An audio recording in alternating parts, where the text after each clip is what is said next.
And so we're ready to go. Okay. Hello, everyone, and welcome to our My Decorative Quilter 2 Block of the Month series. This is, as DJ said, Block 6 of 12, and this is a faux pieced block, and I'll explain what we mean by that in a second. Just wanted to let you know that this block was designed for you by Rita Gazard and presented by myself, Mark Garrett, and I'm a National Floriani educator. As I always like to do before we get started into the software and the construction details, I like to show you a finished picture of what the block is going to look like so you have some idea of where we're headed with this project. And this is the block, and if you've been following along with all the blocks, you'll recognize the outside and the base fabric as the same in all the blocks. What's different about this one is the pinwheel design that's in the center. And we call this technique faux piecing. And the reason we call it that is because we've simulated the pieces of a quilt block that you would normally do with pieces of fabric, except we've used our texture and advanced stippling fills that are built into My Decorative Quilter to create the illusion that we have pieced this with actual fabric, when in fact we've done it all in a step or two in the hoop. And if you look at it, especially from a distance, it looks like you did some complicated piecing of this pinwheel when in fact you didn't, and hence the name faux piecing. So I'm going to go ahead and close this out and bring up My Decorative Quilter. And actually what we're looking at here today is not My Decorative Quilter per se. What I'm using is our brand new software, which is called Total Quilter. And that combines My Decorative Quilter 2 along with two new pieces of software, AppliQuilt, which is a fantastic piece of software, and also Quilt Builder, which lets you see the whole finished quilt. And as we go forward, we may be showing you some of the other things in this, but for this series of 6 remaining blocks, we're going to concentrate just on the My Decorative Quilter portion. So things might look a little different if you don't have Total Quilter, if you just have My Decorative Quilter 2, but everything is going to work still exactly the same because I'm not going to use any of the Total Quilter features. But if you're interested in getting Total Quilter, I advise you to see your Floriani dealer and talk to them about a trade-up where you can add all those great features to My Decorative Quilter 2. So enough about that. Let's go ahead and get started with the software. Normally what we would do in a project is we'd start with a blank design window, and we do that by clicking up here, Create a New Design. But we are not going to do that, and we're going to do what we've been doing for the last several months, which is open up the base design that we have already created. So to do that, we're going to come up here to our Open icon and click it. And what you want to navigate to is the place where you saved this basic block for Block of the Month, or BOM, that we did in the very first month, which was November of 2015. So if you followed along explicitly, you would have saved it in the November 2015 folder, but you've saved it somewhere else, then you want to go to that folder. So we're going to go ahead and select it and click Open, and that's going to bring that block in. And of course, this saves us from having to recreate this block over and over again every time we go through a new block. So we're just going to load that in, and then we're going to start creating on top of it to create our faux pieced portion of it. So the first thing we want to do is make sure that our workspace is set up correctly. And what you want to do is you want to, first of all, check that you're in inches mode. If you're not, you want to right-click on the ruler bar, and you want to select inches. You also want to have show grid on or off, really doesn't matter. Main thing you want to do is make sure that snap to grid is off, and there's a brand new selection here that only comes in Total Quilter, so you won't have this if you just have My Decorative Quilter, but it's called Snap to Anchors, and you also want to make sure that that is turned off. So we're going to click that to make sure that it is turned off. And The grid settings, normally we'd come in and set up the grid settings. We're really not going to be using the grid one way or the other, so it really doesn't matter what your grid settings are for this particular project. But what we want to do now is we want to load in our pinwheel design, and rather than create it from scratch, we are going to use a pinwheel block that already exists in the software. So you want to come up here to your select block icon, and now we call it the artwork blocks. So we're going to click that, and that's going to open up your window to select a block. Now you've got lots of different blocks to choose from, and it's going to remember the last place you were. And since I've been playing with this block, mine's already on pinwheel blocks. But if yours isn't, go ahead and click pinwheel blocks from the folder selection. And we're going to use the second one here, Dad's Pinwheel. So what you want to do is go ahead and click that, and that's going to bring in the pinwheel block. Now it's obviously come in really big, so that's way too big, so we need to resize it. And we're going to also rotate it because we don't want it in this orientation. We want it rotated 45 degrees. So we're going to rotate it first. Now your rotate icons are up here. Now again, Total Quilter is going to add some new icons, and we're not sure if these are going to be in My Decorative Quilter, but they probably will get added into My Decorative Quilter. So if you're following along with this later on in not real time, you may see some 45 degrees and some 90 degrees. And what we want is the 45-degree rotate right icon. So you want this one right here. So go ahead and click it once to rotate it 45 degrees. And then we're going to come over to our Properties tab over here, and we're going to click our Transform tab, and we are going to resize this to 100 millimeters by 100 millimeters. Now, one of the cool things about this Properties box is that it allows us to change the inches to millimeters without affecting what's going on over here in our main ruler. So what you want to do is first make sure that Maintain Aspect Ratio is checked, and then click millimeters over here, and we're going to resize this to 100. Since Maintain Aspect Ratio is checked, I can type in 100 in the width, and the height is automatically going to change, and then we're going to go ahead and click Apply. And now you can see that it's sized reasonably. I'm going to double click my magnifying glass, which is a shortcut for Zoom to Fit. So I'm going to go ahead and double click that so you can see it a little bit easier. And now we're in the right size, and now what we need to do is kind of clean this up a bit, because we've got an extra piece of artwork out here that represents the background fabric of this quilt block, and we don't need that. We're just going to use the pinwheel. So we're going to come over here to our sequence view, and we're just going to simply click on the very last item, which is that artwork piece that represents the fabric of the block, and we are going to delete it by coming up here to our scissors icon or our cut icon and click it, and now that goes away so we're not distracted by it anymore.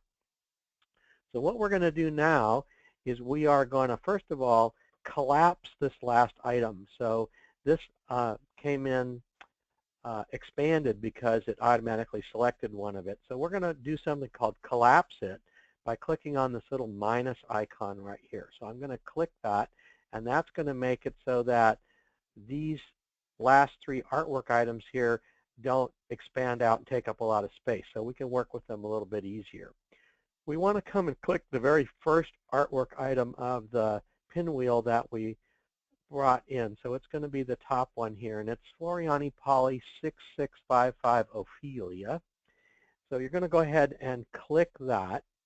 And what we're going to do now is we're going to apply a texture fill to these two artwork pieces. And since we clicked this one item, it selected both of these pieces here. And we're going to apply that texture fill by coming down here to our one-click items and click on Texture. And that is going to bring up a nice dialog box here that allows us to choose visually the texture that we want to go in here. And we are going to look for pattern 265, which is this one right here. And we're going to click it to select it. And that's going to start filling in that pattern, as you can see here. But it's a little bit big, and what we want to do is change our pattern size from 15 millimeters down to 3 for this particular one. So I'm going to overtype that to 3. Now we also have a stitch length parameter here, and one of the cool things about my Decorative Quilter 2 is that the stitch length is independent of the pattern size. But we're going to go ahead and leave our stitch length at 2.5 millimeters and click Apply to change our pattern size.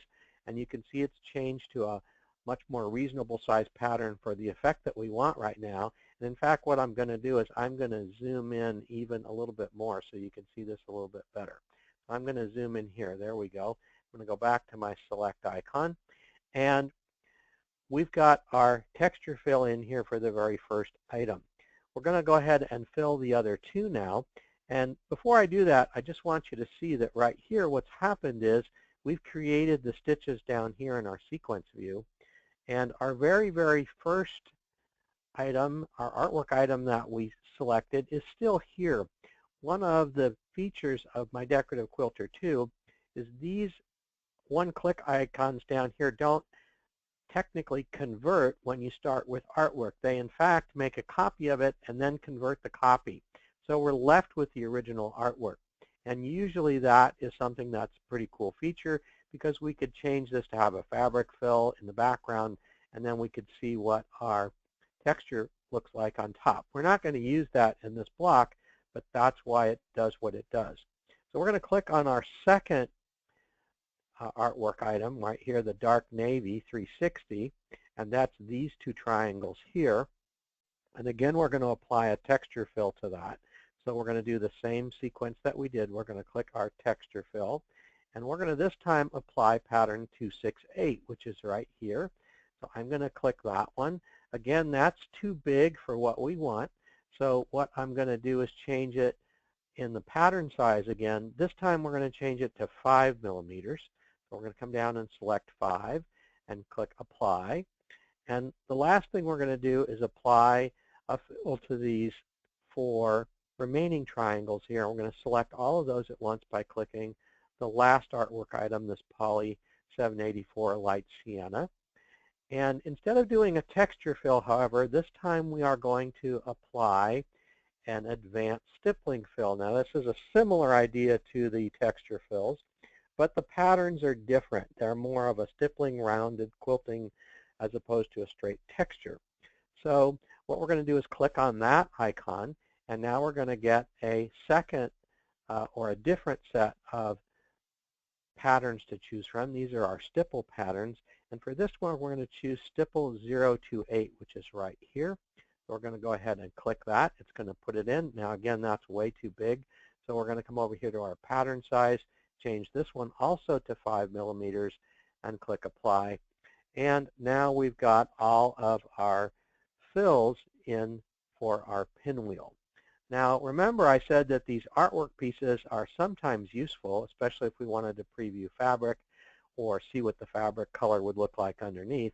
Since we're not actually doing that with this, we're actually going to get rid of them because right now they're a little bit distracting. So what I'm going to do is select the first artwork item, and then I'm going to hold down my Control key, and I apologize that you can't see me doing that, but I'm holding down Control, and I'm going to click on the next one, and then the third one. You want to make sure you don't click these stitches that we just created, just these 3 artwork items, and we're actually going to delete them by clicking our cut icon right here, and now we can see what our stitches look like a little bit easier. Now when we put these stitches in, since our triangles were rotated in various orientations, the start and stop points of these fills are not necessarily where we would want them for an optimal stitch out. So we're going to correct that right now, and the way we're going to do that is we are going to first of all expand all of our fills. And you can see the first one automatically got expanded for us. We're going to expand the next one, and we're going to scroll down, and we are going to expand the last one. But we're going to now come back up to the very first one, this first triangle right here, and click it to select it. So it should be this triangle right here. And what we're going to do is we're going to modify our start and stop points. And the way we do that is we use our shape tool, which is right here. So come over here and click the shape tool, and when you do that, you will see that we've got some new things that appear on our screen. So the only node we can see or what's also known as an anchor, is right here. It's this blue box. We are not going to be using the anchors today. We would use that if we wanted to reshape it. What we're going to be concerned with is our stop and start points, also known as entry and exit points. Our entry or start point is represented by this green dot right here, and the red dot represents our stop point. And what we want to do is we want to change all of our start and stop points to be in the center here. You can see that this one's already in the right place, so we're going to move this one. Before we do that, though, I just want to bring to your attention this line right here with these two black circles on either end of it. This is your direction line, also known as your angle line or inclination line, and this allows us to change the direction of this fill. So I'm just going to show you real quick how we would do that. Now, we're not going to actually do it, but I just want to demonstrate for you how this works. So I'm going to grab one end of it, and I'm going to move it up to the top here. And I'm going to take this other one and slide it down to where my line's now vertical. And if I right-click off of it, you can see I've changed the pattern now to be vertical. And we don't want that, so I'm going to use my undo button up here to undo those steps to where we get back to where we were. So we're now back to where we started with this pattern running in the direction that we originally wanted it to be. So this is your direction line. If you want your fills to run different directions, this is how you do it. But what we're going to do right now is we're going to drag this green start point over into the center. So I'm just going to hover my mouse over it, and you see as I get close to it, my cursor gets that green dot. So that green dot says, okay, now if I click and drag it, it'll move into the center. And you can see that it hugs the line, so I don't have to be real precise about it. Now, when I put it in the center, you see that it disappeared. It's actually hiding under the stop point. If I were to click now and move, you would see it, but you can see that when I hover over it, you can see that it's got that green dot, which means it's hiding underneath. So that's the first one. We're going to come over here to our sequence view. I'm going to scroll down a bit and select the second one, and we're just going to repeat this for all of the triangles. So now you can see that my start and stop points are up here. So I'm going to drag the first one down here into the center, and I'm going to drag the second one down here into the center. And it really does not matter which order we drag them in, because they're going to be in the same place. So I've now selected my next fill in the sequence. I'm going to select my shape tool, and I'm going to move my green dot down here into the center. And I don't see my red dot. It must be hiding. Yep, there it is. So I'm going to move it into the center, and I'm going to select my next fill, and I'm going to scroll again. I'm going to select my shape tool. My red dot's already in the right place, so I'm going to move my green dot. Got 4 more to go. Scroll down to my sequence view where I can see all of my last colors. Select my shape tool one more time. Move my green dot and move my red dot. A couple more to go here. Just going to keep repeating this until I get all those dots into the center.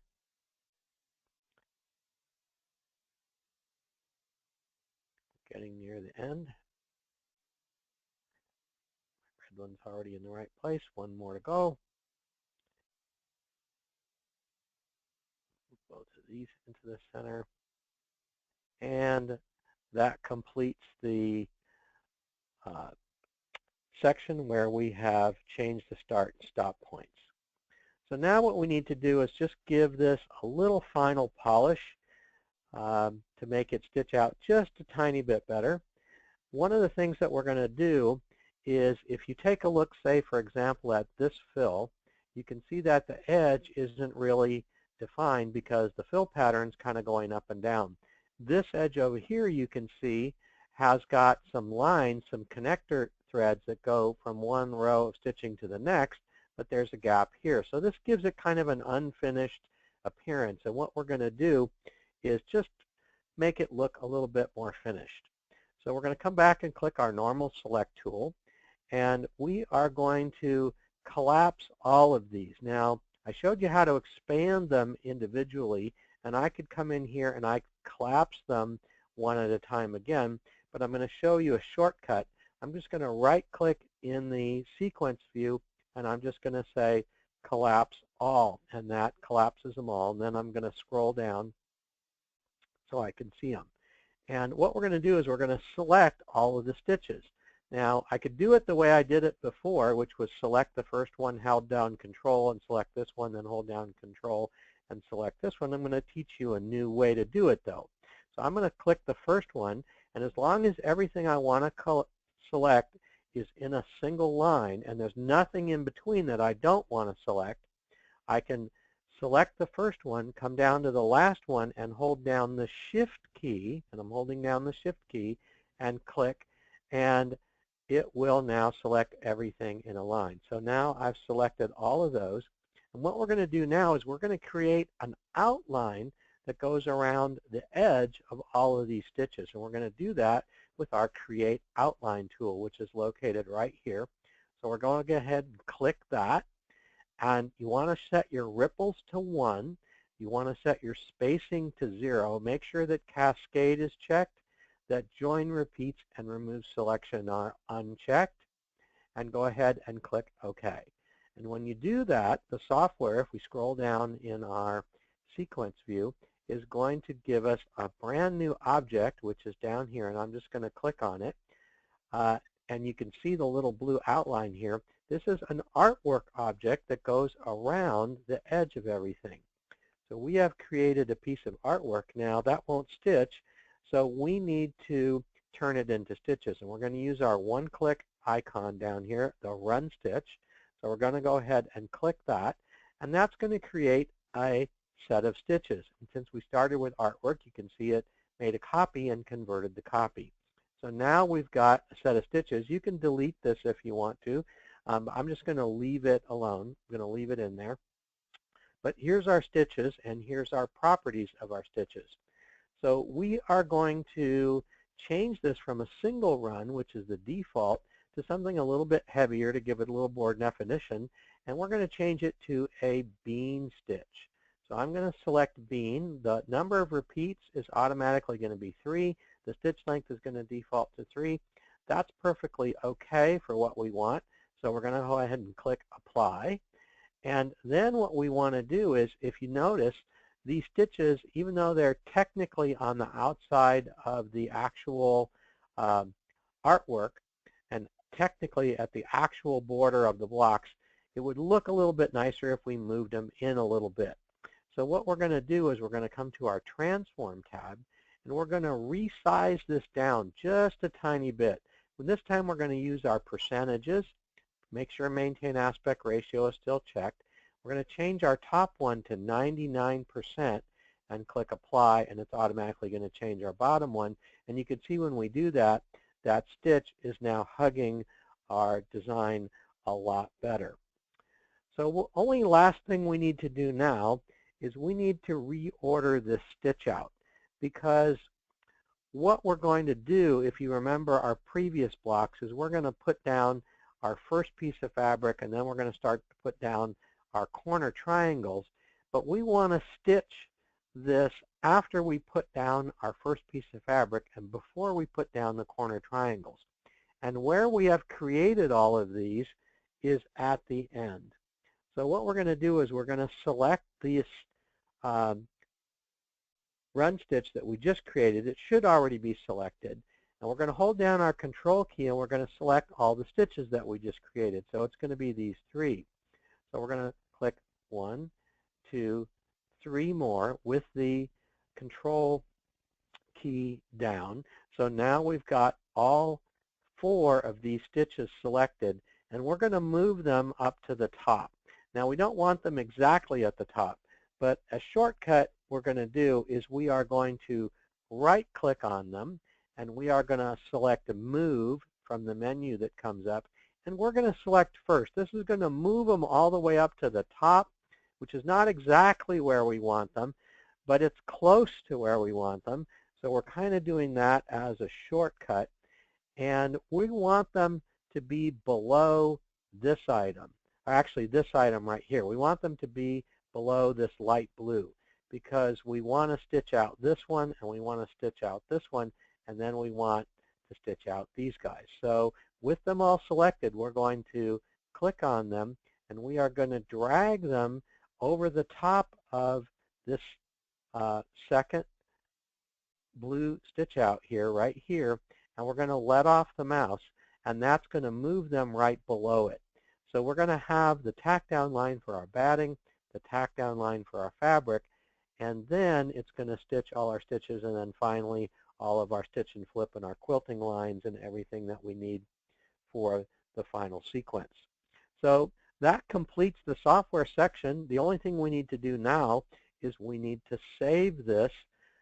And here's an important thing. If you just come up here right now and click Save, since we started with the basic block, if we click Save, we're going to alter that basic block and save it right over the top.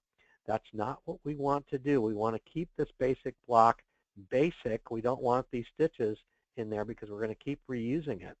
So what we're going to do is instead we're going to come to File and click Save As. And that's going to bring up this directory. If you've already downloaded the project, you're going to have created the directory we probably want to put this in, and it's going to be in the April 2016 folder. So I'm going to go up and up to our MDQ projects folder. I'm going to go to the April 2016 folder, and this is the block that we give you. So what I'm going to do is I'm going to save this with a different name. So I'm going to call it My Faux Pieced Block 6 of 12. And I'm going to click Save. And that's going to save it in the WAF format, which is what you want to do if you want to come back and edit this block. If you ever want to come back and edit this, you want to always come back and edit your WAF file. But there's no machines out there that will actually stitch a WAF, so now we need to save it in our machine format. So again, we're going to click File, Save As, and this time we're going to save change our type to the type that we need to sew it out as. So I'm going to, at this point, choose a different file type like Baby Lock Brother PES version 9 and click Save, and that will save my stitch file that I can take over to my machine and actually stitch it out. So that completes the software section of this project. We're going to go back to our PowerPoint now to look at the construction details. So you've already seen this slide and this slide. So let's get right into the materials that are required for this month's block.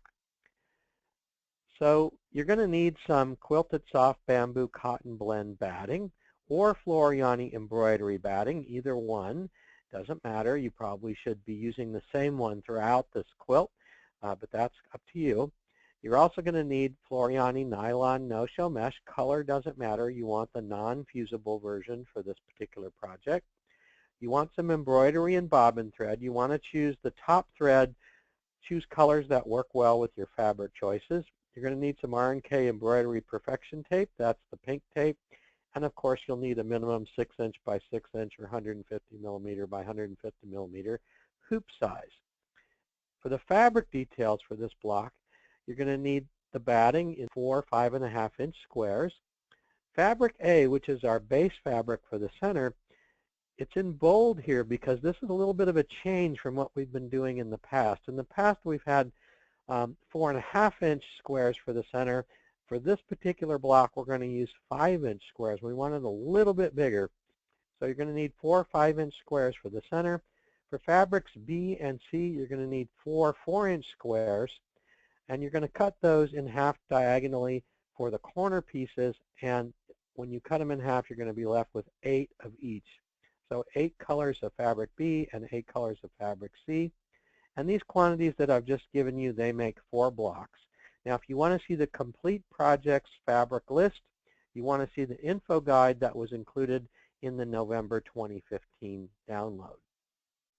Before we get started embroidering, it's important to note that some of the color changes in this design are there simply to make the machine stop between the steps. And that's when we put our pieces of fabric down. We want our machine to stop so we can do that.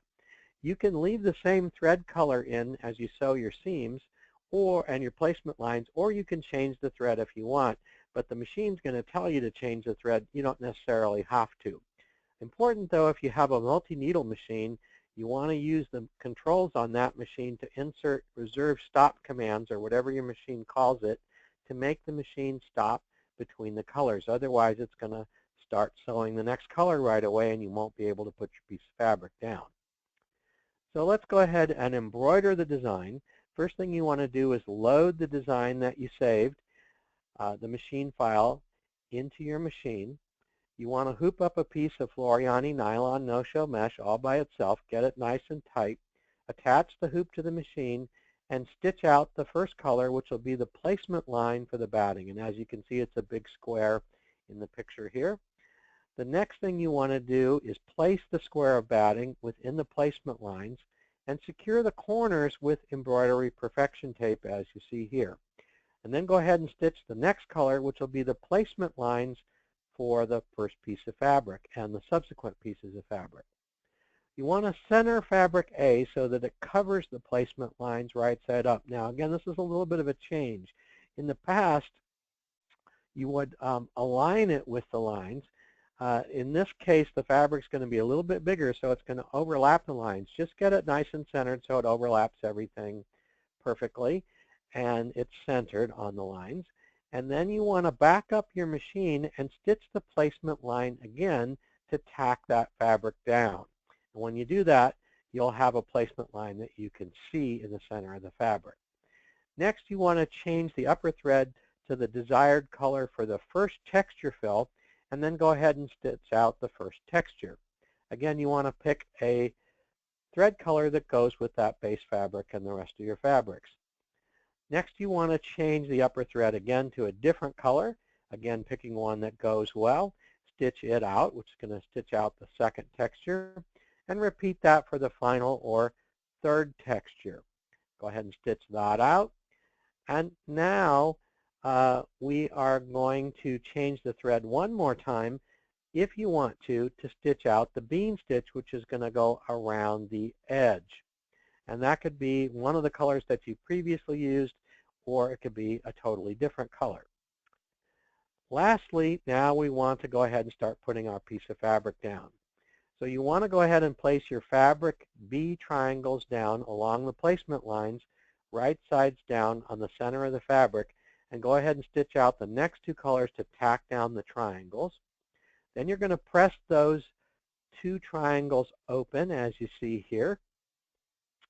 Place your fabric C triangles along the placement lines, the opposite placement lines, right sides down on the center of the fabric, and go ahead and stitch out the next two colors to tack those triangles down. Go ahead and press them out.